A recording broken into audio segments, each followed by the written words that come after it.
За өнөөдөр өдрийн 15 цагаас эхлэн Монгол Ардын намын баг хурлын гишүүд тусгаар тогтнолын ордонд цуглуулж эхэллээ. Монгол Ардын намын гишүүдийн зүгээс хамтарсан засгийн газраас гарвал улсын хурал дээр хуулиудаа баталж чадахгүй нөхцөл үүснэ гэж болгоомжилж байна. Иймээс ямар ч шийдвэр гаргасан бай аль нэг улс төрийн хүчинтэй хамтрах сонголтыг хийнэ гэсэн хүлээлттэй байгаа юм а.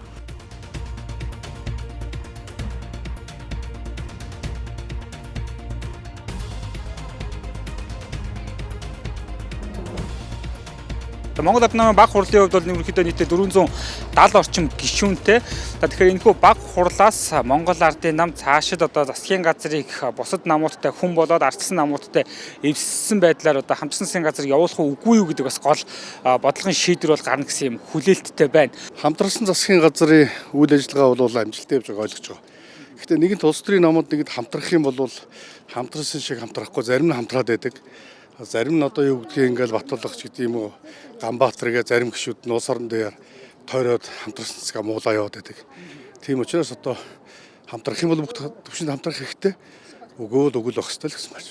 Монгол Ардын намын нэг танхимын багийн хүний хувьд ерөнхий сайдынхаа бодлого үйл ажиллагаа бүхий талаар дэмжин хамтарсан засгийн газар байгуулж улс орныхоо тэргүүлэх гол бодлогуудыг хамтран хэрэгжүүлэх энэ байр суурьтай би санал нэг байгаа. Сөрөг хүчмэл сөрөг хүчнс байх хэвээр нэгэнт ард түмэн бидэнд итгэсэн бол тэрнгээрээ бас явах хэвээр. Тэгвэл их хурлын бүтцийг харахад тоог харахад том төслүүд орж ирэхэд хэрвээ сөрөг хүчин ч гэсэн улс орныхоо хөгжлийг бодоод энэ асуудлыг дэмжиж явна гэвэл манайх дангаараа байгуулад явах ямар ч асуудал байхгүй. Хамтарсан засгийн газрын гишүүн байгаагүй нэг хамтарсан засгийн газрыг дэмжиж таарч байгаа. Гэхдээ энэ олон төслөө хэрэгжүүлэх гэвэл хамтраад явах нь зүйтэй шүү дээ.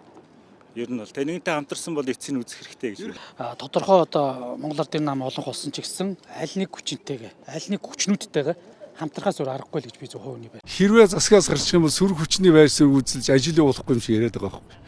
Их хурл сонгогдсон гишүүд нам бол Монгол улсын эрх ашигын язгуур эрхийн төлөө ажиллах ёстой болохоос биш.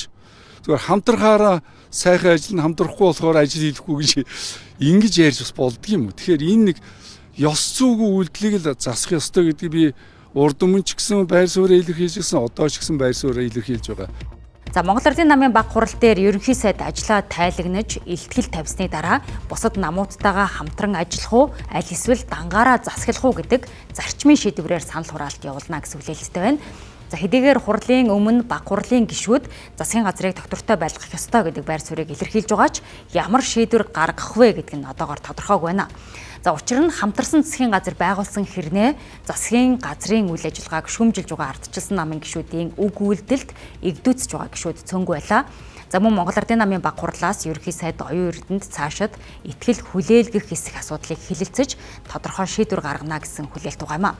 Тэгвэл ерөнхий сайдаар хэн ч ажилласан бай Монгол Ардын нам аль нэг улс төрийн хүчинтэй хамтарч засгийн газраа байгуулж байж улс төрийн тогтвортой байдлыг бүрдүүлнэ гэж үзэж байгаа юм а.